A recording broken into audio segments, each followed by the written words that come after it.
ویسے صاحب ہوتا یہ رہا ہے کہ جیسے طلاق کا مسئلہ یا دارالقضاء کا مسئلہ یا اس طرح کی چیزوں پہ تو کیا ہوتا تھا کہ حکومت وقت کئی بار مسلم تنظیمیں ہیں ان سے صلاح و مشورہ کرتی تھی، جیسے کبھی مسلم پرسنل لا بورڈ سے یا جو آپ جیسی شخصیات ہیں یا دیگر ادارے ہیں جماعت اسلامی، ان سے کئی بار گفت و شنید ہوتی تھی، کوئی راستہ نکلتا تھا. لیکن پچھلے 4-5 برسوں سے تو ایسا لگتا ہے کہ یہ تنظیمیں ایگزسٹ ہی نہیں کرتی یا ان کو کبھی بلایا ہی نہیں جاتا ہے. یہ آپ کبھی محسوس کیا اس خلا کو کہ ایسا کیوں ہے؟ نہیں، یہ تو بی جے پی کی پالیسی ہے.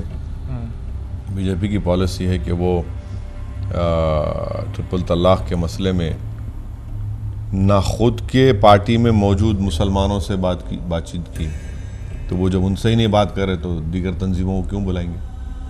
تو ان کا دیکھیے ٹرپل طلاق کے مسئلے میں بی جے پی کا مقصد کیا ہے؟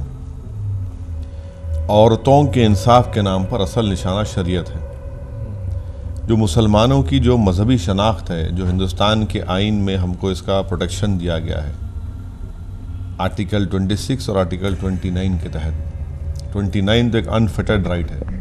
تو بی جے پی یہ چاہتی ہے کہ ہمارے مذہبی تشخص کو، ہماری مذہبی شناخت کو ختم کیا جائے. اس پر حملے ہو رہے ہیں اور یہی بات ہم بتا رہے ہیں سب کو. عورتوں سے انصاف آپ کریں گے؟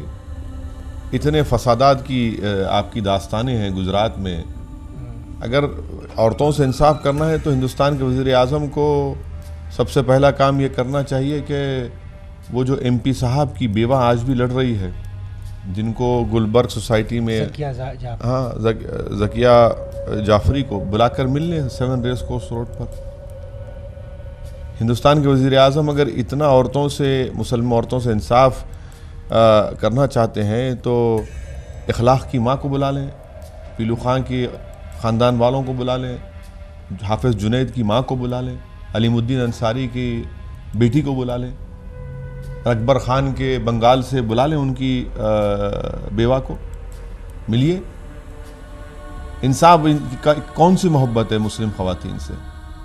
نشانہ تو ہماری مذہبی شناخت پر کیا جا رہا ہے، کیونکہ ہندوستان میں یہ نہیں چاہتے کہ ہم اپنی مذہب کے اوپر چلیں، تو اسی لیے یہ پہلا حملہ کیا جا رہا ہے. اور یہ بات سمجھنے کی ضرورت ہے ہم تمام کو کہ لوگ کہتے ہیں کہ ٹرپل طلاق، یقیناً ٹرپل طلاق کا جو مسئلہ ہے وہ حنفی مسلک کے لوگوں زیادہ ہے. مگر میں یاد دلانا چاہ رہا ہوں تمام لوگوں کو کہ اس وقت کے اٹارنی جنرل نے جب بحث کی اور ججمنٹ میں بھی اس کا ذکر ہے پیج نمبر 73 پر، انہوں نے کہا کہ آپ ہر قسم کے طلاق کو ختم کر دیجئے. یعنی اہل حدیث جس طریقے سے طلاق دیتے ہیں، حنفی، شافعی اور ہمارے جو شیعہ بھائی ہیں فقہ جعفریہ، سب کو ختم کر دیں. تو یہ پہلا قدم ہے. کل پھر وہ بھی کریں گے. یہ تو ان کے جج لکھا، انہوں نے کہا تو جج نے پوچھا کہ پھر طلاق کیسا کریں گے؟ بولے ہم قانون بنا دیں گے. یہی تو ان کی سازش ہے. اسی لیے میں کہہ رہا ہوں کہ ہماری مذہبی شناخت پر حملہ آئی ہے.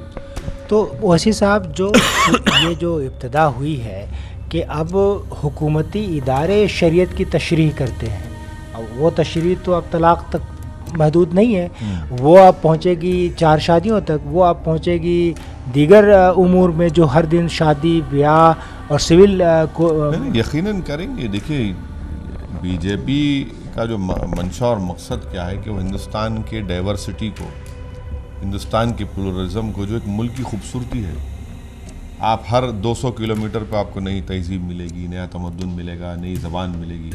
بی جے پی نہیں چاہتی یہ سب چیزیں ہوں. ہمارے فاؤنڈنگ فادرز نے جب یہ ملک کا دستور بنایا تو انہوں نے کہا کہ یہ ملک ریلیجن نیوٹرل ہوگا، مگر یہ ملک تمام مذاہب کو مانے گا. یہ ملک جو لوگ مذہب کو نہیں مانتے ان کو بھی مانے گا. مگر بی جے پی اس کے برعکس کام کر رہی ہے کیونکہ ان کی آئیڈیالوجی ہے وہ